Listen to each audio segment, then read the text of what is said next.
Février 2023. Un adolescent de 17 ans achète un téléphone jetable. Il se connecte au Wi-Fi de sa maison en pensant être intraçable car il est en danger. Il a besoin d'aide et de toute urgence, mais sur son téléphone, il refuse d'appeler la police. À la place, il appelle directement en podcast. Et quand l'animatrice comprend la gravité de ce qu'il est en train de raconter, elle le supplie de raccrocher et de contacter les autorités. La réponse du garçon glace le studio, il refuse net. Il explique que personne ne le croira, que l'homme qui le retient prisonnier est intouchable, qu'il a une armée de gens qui l'adorent en ligne et que le système refusera de voir la vérité. Avant que l'appel ne se coupe, l'adolescent lâche une dernière indication sur son père. Tout ce qu'il fait est faux.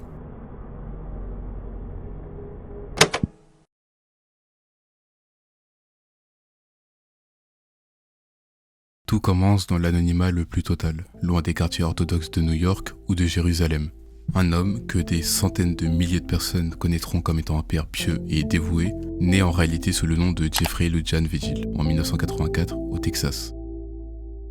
Avant de se consacrer à 100% à la religion, Jeffrey est une personne lambda, traînant juste derrière lui un casier judiciaire pour de multiples petits vols, commis autour des années 2000. D'ailleurs, il n'a jamais vraiment travaillé, il faisait quelques boulots au black, mais rien de bien stable. Mais Jeffrey, malgré tout, possède une arme redoutable. C'est un prédateur social doté d'une intelligence manipulatrice. Entre 2009 et 2010, il décide d'effacer les traces de son existence passée.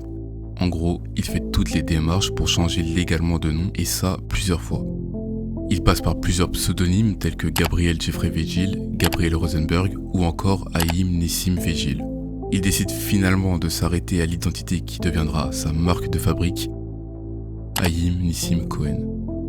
En fait, il est tellement audacieux qu'il a pris le nom Cohen, nom de famille très répandu dans les familles juives, pour ajouter de la crédibilité à ses futurs mensonges. Le personnage de Haïm Nissim Cohen est soigneusement travaillé. Il s'invente un passé tragique pour créer de la légitimité. À certains, il raconte avoir grandi dans une famille juive hassidique de Brooklyn. Et à d'autres, il prétend venir du quartier ultra-orthodoxe de Mea Shearim à Jérusalem. Et tout ça en se faisant passer pour un rabbin bien sûr. Pourtant, en réalité, aucun dossier officiel ne prouve sa conversion au judaïsme. Pire encore, le prétendu rabbin ne maîtrise même pas les codes de l'identité qu'il a volée. Les premiers signes de fracture dans sa façade apparaissent lorsqu'il tente de s'intégrer à la communauté orthodoxe. Un membre anonyme de cette communauté résume parfaitement le malaise que provoquait le cas d'Haïm. Il prétendait avoir vécu à Borough Park et à Mea Shearim. Il prétendait être un de ces types qui jettent des pierres le Shabbat, mais il ne parlait pas un mot d'hébreu ou un mot de yiddish. Ce même témoin enchaîne en disant qu'Haïm était un menteur et en créé une toute autre identité. Pour ceux qui l'ont croisé, leur avis sur Haïm est assez terrifiant. Ce type est un sociopathe comparable à Ted Bundy. Il est très intelligent, très sournois, très manipulateur. Il sera donc démasqué et rejeté par les véritables fidèles. Mais Jeffrey ne renonce pas. Voyez-le comme un parasite qui cherche constamment une nouvelle victime. Lui, c'est pareil. Il déménage à Houston vers 2010, dans un quartier peuplé de juifs religieux. Mais cette fois-ci, il prend bien soin de s'affilier à aucune synagogue. C'est là, dans une nouvelle ville, que la préparation de son plan s'achève. Jeffrey, ou plutôt Haïm, est maintenant prêt. Il ne lui manque plus qu'une chose, des nouvelles victimes. Ces victimes, Haïm Cohen, le nouveau rabbin, sait exactement où aller les chercher. Il compte utiliser les failles du système de placement familial texan. Publiquement, l'imposteur se donne pour mission sacrée de secourir des enfants placés en famille d'accueil, justifiant sa démarche par la volonté de préserver leur héritage culturel. Il déclarait souvent qu'il voulait s'assurer que les enfants juifs soient placés dans des foyers juifs. Et il réussit grâce à cette narration à berner les services sociaux et adopte au fil des années 9 garçons. Mais en réalité, aucun de ces enfants n'est d'origine juive. Pour construire son décor, Haïm efface minutieusement leur passé. Il va jusqu'à leur mentir sur le sort de leur famille biologique, prétendant par exemple que leur père s'était suicidé ou que leurs parents étaient morts dans un tragique accident de voiture. Il rebaptise ces jeunes garçons et leur impose l'identité qu'il a lui-même usurpée. Il a changé leur nom au cours de la procédure d'adoption, il leur a fait pousser les papillotes et les a habillés. Il prétend qu'ils parlent hébreu ou yiddish, mais je doute qu'aucun d'entre eux ne le fasse. Et maintenant que tous ces acteurs connaissent leur script, il peut enfin allumer la caméra. Sous le nom de Our Unique Family, les comptes TikTok, Insta et Facebook explosent. Plus de 300 000 abonnés au total.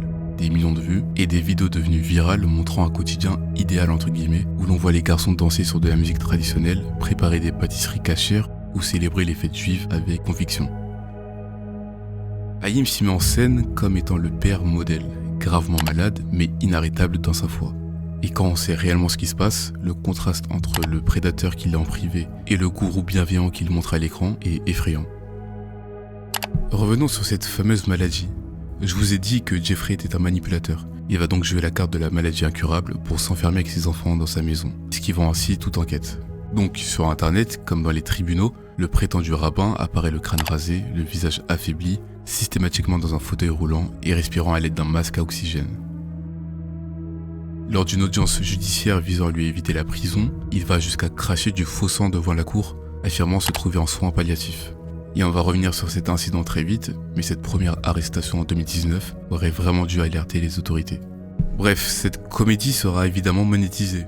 En 2020, sous le prétexte de financer ces mystérieux traitements médicaux, une page GoFundMe a été mise en ligne parvenant à extorquer plusieurs milliers de dollars à des donateurs compatissants. Et évidemment que le diagnostic médical montrait que le patient était en très bonne santé. Le juge chargé de l'affaire confirmera plus tard qu'aucun véritable médecin n'a jamais confirmé la moindre maladie en phase terminale. Je n'ai jamais reçu d'indication qu'un véritable médecin traitant ait déclaré qu'il souffrait d'une maladie en phase terminale.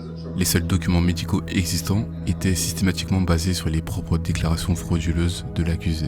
Un de ses fils adoptifs avouera même que Haïm n'utilisait jamais son oxygène ou son fauteuil seul avec eux. C'est debout, imposant et utilisant la pleine capacité de ses poumons pour hurler sur ses victimes que le faux malade frappait ses enfants.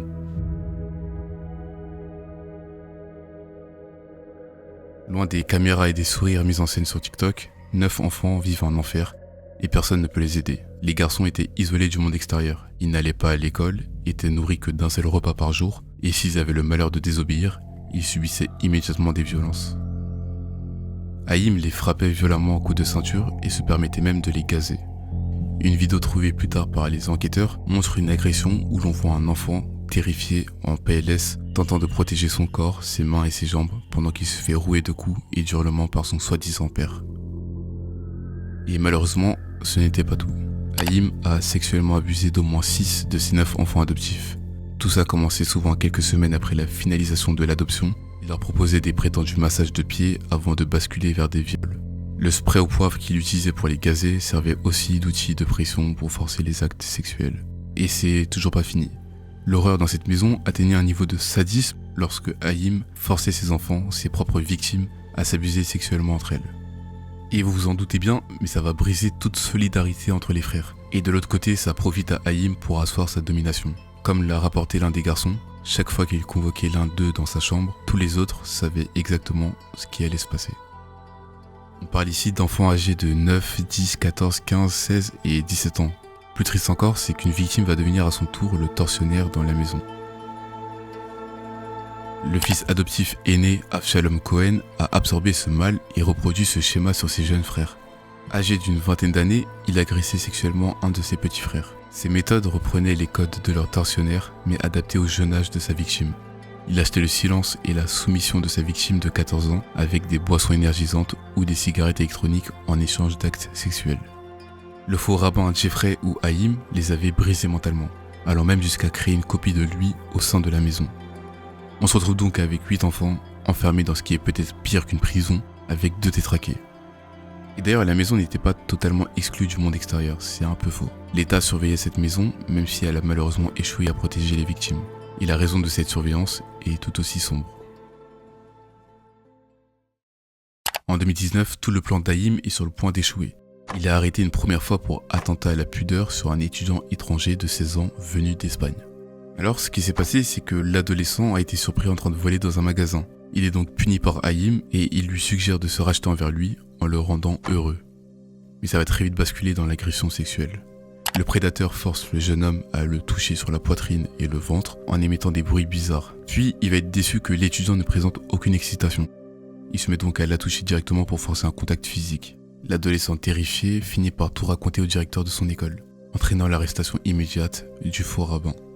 Mais malgré cette arrestation, pour des actes criminels de nature sexuelle sur un mineur, le système lui permet de conserver la garde complète et inconditionnelle de ses 9 garçons adoptifs, ce qui est lunaire. Et pour bien profiter de cet acte plus que clément de la part de la justice, Haïm utilise sa manipulation préférée, la maladie incurable. Lors de l'audience qui avait pour but de décider s'il serait libre ou non, Haïm décide d'utiliser la carte de la maladie en crachant du faux sang devant la cour, déclarant solennellement qu'il se trouve en soins palliatifs pour une maladie en phase terminale. C'est le moment que j'avais évoqué un peu plus tôt dans la vidéo. Et je sais pas ce qui se passe au Texas, mais le tribunal compatit et le libère sous caution pour raison médicale, le renvoyant donc directement à la maison, au milieu de ses jeunes proies. Bon, ils sont pas complètement naïfs et pendant les années qui suivent, les services de protection de l'enfance du Texas mènent pas moins de 8 enquêtes distinctes au domicile de la famille. Mais Haïm, il maîtrise son écosystème. Lors de ses inspections, aucune mesure n'est prise. Il arrive systématiquement à manipuler les enquêteurs tout en obligeant les enfants à ne pas dire un mot, sous peine de représailles. Un autre événement va se dérouler, donnant une nouvelle chance aux enfants de sortir de ce calvaire. L'un des jeunes garçons réussit à s'enfuir de la maison et alerte la police des abus qu'il subit. Face aux enquêteurs venus vérifier ses accusations, Haïm répond avec froideur, justifiant les actes de violence physique par un prétendu problème de somnambulisme dont il souffrirait. Retournement de situation, les policiers choisissent de croire à l'imposteur. L'enfant est donc raccompagné par la police et forcé de retourner dans sa propre maison. En fait, généralement, quand on est une figure influente du milieu religieux, ça devient un totem d'immunité dans la société. C'est ce que va dire l'avocate de l'étudiant espagnol Sherry Chandler. Je pense que lorsque quelqu'un se présente comme un rabbin, un prêtre, quelqu'un du clergé, un certain respect ou une confiance s'installe immédiatement. Il a compris qu'il pouvait se cacher derrière ce personnage.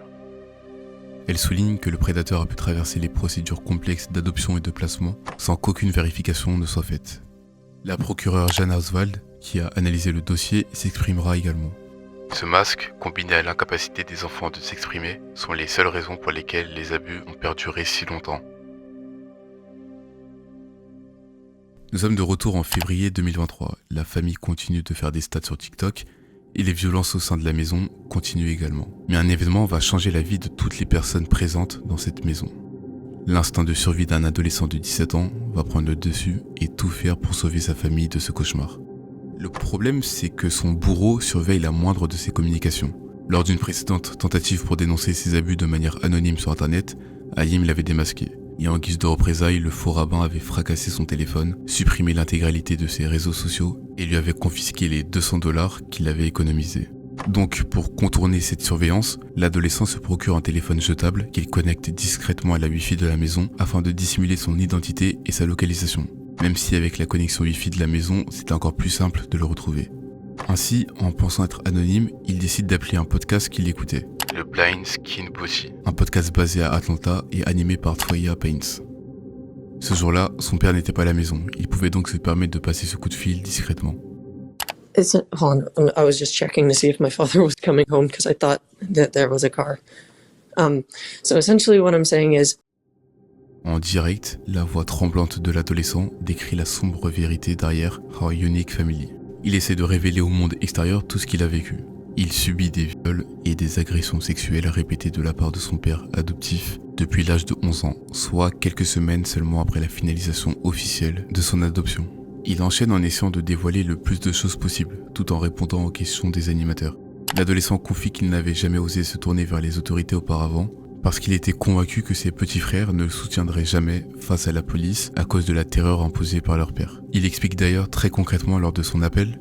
Now, the problem here is it's essentially my word versus all of my brothers. And I don't want to give any information that could... I already know how NCIC and PCIC work. I know how a lot of the different things work. So I don't want to provide too much detailed information. I just want to know what should be done. L'adolescent a besoin d'aide immédiatement, car il approche de ses 18 ans et que Haïm avait déjà un plan pour lui. Il prévoyait de l'envoyer de force en Israël, afin de l'éloigner définitivement de la juridiction américaine, tout en continuant à contrôler l'intégralité de ses revenus à distance. La réaction de l'animatrice est immédiate et déterminante. Sur ce point-là, c'était une très bonne idée d'appeler un podcast. Quand elle comprend la gravité de l'appel, elle modifie la dynamique de l'émission en direct. La situation préoccupait énormément Toya, qui faisait tout pour ne pas perdre contact avec Yuyu. C'était son pseudo lorsqu'il a appelé. But I'm glad that he's opening up more and more because that's really important. But I do need you to know this, Yuyu. Everybody on this call right now wants to help you. Like, you did not pop on here for no reason. So I just want you to I want you to think really, really hard. I want you to know that you have people that's willing. You have an officer on the phone right now. Like literally, he's telling you, he's not going to tell you nothing wrong. Elle voulait aider le plus possible cet enfant en détresse. Durant l'appel, les participants vont l'encourager à parler tout en l'assurant qu'une véritable enquête allait être menée pour le protéger et qu'il devait leur faire confiance sur ce coup. C'est comme ça qu'un enquêteur des services de protection de l'enfance est alerté et contacte alors les autorités pour retracer la provenance de l'appel. Ils réussissent à identifier l'adresse IP du téléphone jetable, les coordonnées dirigent vers une résidence de la banlieue texane et la maison de l'horreur est enfin localisée. La fin du cauchemar arrive à grands pas. Du côté du podcast, Yuyu reçoit un message de son père le prévenant qu'il ne va pas tarder à rentrer. Il décide donc de faire vite et de rester quelques minutes en plus avant de supprimer l'application sur laquelle il a contacté le podcast. I plan on it. Thank you for you guys' time. I really have to go to delete this app because this phone, I don't know why, but it takes like a while to delete things. It's like when I hold the app and click delete, it says, "Are you sure you want to delete this?" And then it gives another pop-up. Le 10 février 2023, grâce aux coordonnées retracées de l'appel, les enquêteurs de la division des crimes sexuels sur mineurs de la police de Houston, accompagnés des services de protection de l'enfance, ciblent la résidence. À l'intérieur de la maison de l'horreur, ils tombent nez à nez avec une aide-soignante engagée exprès pour donner l'illusion que l'homme à l'intérieur est gravement malade. Et évidemment, fidèle à son personnage, Haïm sort de la résidence de manière théâtrale, dans un fauteuil roulant et simulant une incapacité respiratoire. Les ambulanciers le transportent immédiatement pour évaluer ce prétendu état critique et le verdict montre la vérité au monde entier. Les médecins n'identifient aucune pathologie, confirmant que les bouteilles d'oxygène et son fauteuil n'étaient que du bluff. Pendant ce temps, dans la résidence qui se fait perquisitionner, un enquêteur isole le jeune de 17 ans et lui fait écouter l'enregistrement audio de l'appel du podcast. Confronté à sa propre voix, l'adolescent cède et confirme qu'il est bien l'auteur de l'appel. Le garçon décrit aux autorités l'envers du décor et les 9 garçons sont immédiatement placés en sécurité par les services sociaux. Le prétendu rabbin de TikTok est démasqué comme étant un dangereux prédateur. Inculpé de 11 crimes majeurs, Jeffrey Lujan Vigil est jeté dans une cellule de prison du comté de Harris. Afin d'éviter à ses victimes de devoir revivre leur traumatisme à la barre, d'être confrontés aux photographies et aux enregistrements vidéo de leur supplice, un accord de plaidoyer est conclu. En gros, la justice et l'accusé se mettent d'accord pour éviter un procès long et éprouvant, surtout pour les victimes. Le 7 avril, Haïm Nissim Cohen, de son vrai nom Jeffrey Lujan Vigil, comparaît au tribunal avec un crâne rasé et sans l'identité qu'il avait volée. Il plaide officiellement coupable de 4 chefs d'accusation d'agression sexuelle continue sur des mineurs et d'un chef de comportement indécent envers un enfant. Il est condamné à de multiples peines cumulées, atteignant 135 ans de prison. Donc 4 peines de 40 ans fermes à purger simultanément, sans aucune possibilité de libération conditionnelle. You realize that you're never going to get out of prison. You're going to die in prison. You understand that? 40 years? How old are you? You know how old you are. I know he understands that. I know you understood everything I've said to you from the beginning to the end. You ran an interesting concert. You violated all these young boys, and you're here today facing justice. And whatever age you are, plus 40 years, chances are you get out are very slim to none, and you deserve that sentence. You understand that, right? All right. L'un des jeunes garçons, désormais âgé de 20 ans, s'exprimera également sur l'emprise qu'a eu Jeffrey sur lui. Tu as détruit mon enfance, Jeffrey, mais aujourd'hui, j'ai retrouvé la foi, le respect de moi-même et surtout la justice. Une autre de ses victimes partagera également son ressenti. I hope you feel as scared in jail as we did living with you. Everyone will treat you like garbage like you did to me. I hope you suffer like I did. I will sleep good tonight knowing you will never get out of jail. I hate you, I hate you, I hate you.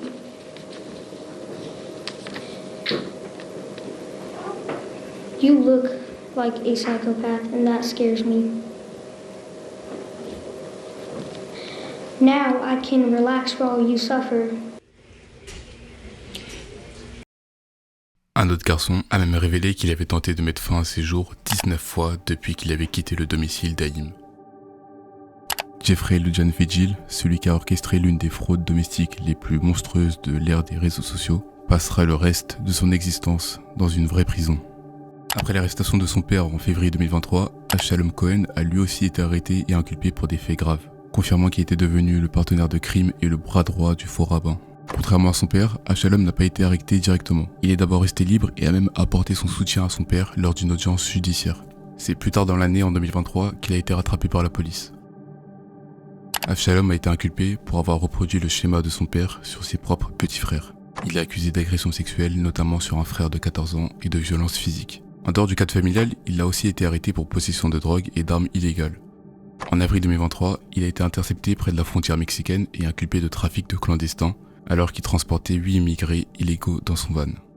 Aujourd'hui, il est toujours maintenu en détention dans l'attente de son propre jugement pour ses multiples crimes.